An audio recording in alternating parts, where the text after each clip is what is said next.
প্রবাসীদেরকে এত লাঞ্ছনা করার পরও কিভাবে স্বপ্ন দেখে তারা এই কাজটি করার জন্য।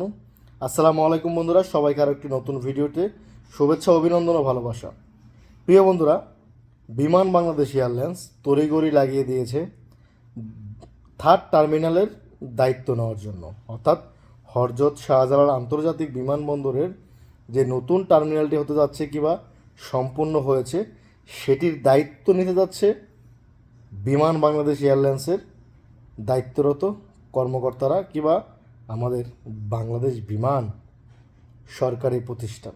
এটি ভালো কথা, কিন্তু আমরা যারা প্রবাসী রয়েছি আমরা তো জানি বিমান বাংলাদেশ কতটা সার্ভিস দেয় প্রবাসীদেরকে। এখন অনেকেই বলতে পারেন যারা বাংলাদেশে রয়েছেন যে শুধু প্রবাসীরাই এটা নিয়ে কথা বলতেছে, অন্য লোকেরা কেন বলে না? অন্য লোকরা তো ভালোই বলে। দেখেন, বিমান বাংলাদেশের কতটুকু আচার ব্যবহার, এদের কতটুকু সার্ভিস, এটি একমাত্র উদাহরণ দিতে পারবে যারা প্রবাসী রয়েছে। অ্যাজ এ আমি একজন প্রবাসী, আমার লাইফেও আমি কোনো দিন বিমান বাংলাদেশে যাইনি, কিন্তু আমি ঠিকই বিমান বাংলাদেশে অন্য অন্য যাত্রী পাঠিয়েছি, ইভেন আমার পরিবারকেও বেশ কয়েকবার এনেছি, নিয়েছি। তাদের কাছ থেকে যতটুকু শুনেছি তাদের সার্ভিস সম্বন্ধে একদম কলিজা ঠান্ডা হয়ে যাওয়ার মতো। আপনারা স্ক্রিনে অলরেডি দেখতে পাচ্ছেন বিমান বাংলাদেশ 3 নম্বর টার্মিনালের দায়িত্ব নেওয়ার জন্য বিভিন্ন মাল সামানা কিনেছে, গাড়ি কিনেছে, আরও অনেক আসবাবপত্র কিনেছে দায়িত্ব নেওয়ার জন্য, এগুলো দেখাচ্ছে। কিন্তু তারা কি এই দায়িত্বটি নেওয়ার পরে ভালো সার্ভিস দিতে পারবে? আপনার কি মতামত? যদি আপনি একজন প্রবাসী হয়ে থাকেন অবশ্যই সেটার বিষয়ে একটি কমেন্ট করবেন, ভিডিওটি সর্বোচ্চ শেয়ার করবেন। দেখেন, আমরা প্রবাসীরা কখনো সরকারের বিরুদ্ধে কোনো কাজ করতে চাইও না, কখনো করিও না, কখনো চিন্তাও করি না, কিন্তু কথা হচ্ছে বিমান বাংলাদেশ যদি আমাদেরকে সার্ভিস ভালো দেয়, বিমান বাংলাদেশকে আমাদেরকে ফ্রিতে নেয়। এই বিমান বাংলাদেশে একজন প্রবাসী মৃত লাশ নিতে গেলে কতটা যে হ্যাস্তন্যস্ত হতে হয়, একজন অসুস্থ প্রবাসীকে এই বিমান বাংলাদেশে পাঠাতে হলে কতটা লাঞ্ছিত হতে হয়, কতটা দুর্ভোগ স্বীকার করতে হয়, সেটি আমি খুব ভালো করে জানি।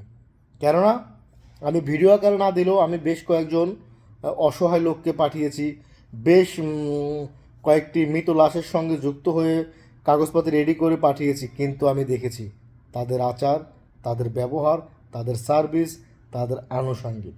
অন্য অন্য এয়ারলাইন্সও আমরা পাঠিয়েছি, অন্য অন্য এয়ারলাইন্সও আমরা দেখেছি। সর্বোপরি যে কথাটাই বলতে চাই, বিমান বাংলাদেশ এয়ারলাইন্স আমাদের রাষ্ট্রীয় সম্পদ।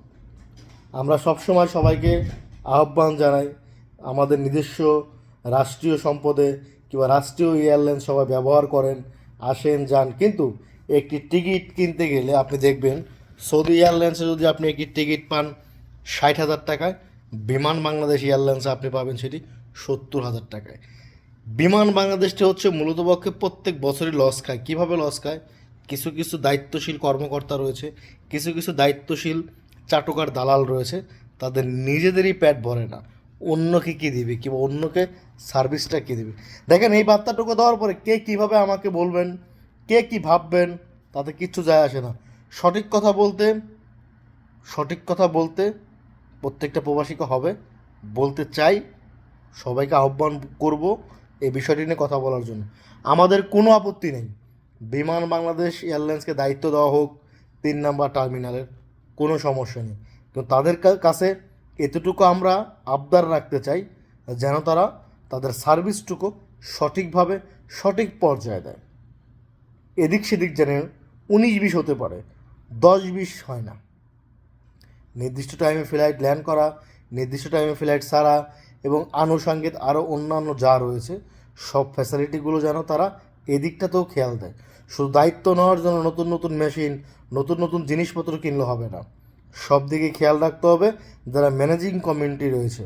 তা আপনারাই অবশ্যই ভিডিওটি শেয়ার করে অন্য অন্য বন্ধুদেরকে দেখার সুযোগ করে দিবেন এবং এই বিষয়গুলো ঊর্ধ্বতন কর্মকর্তাদের নজরে আনার আহ্বান জানাবেন।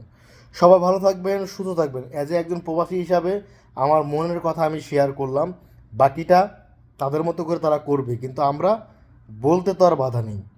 সবাই ভালো থাকবেন, সুস্থ থাকবেন। দেখা হবে নেক্সট ভিডিওতে আরও নতুন কিছু নিয়ে আপনাদের মাঝে। আল্লাহ হাফেজ।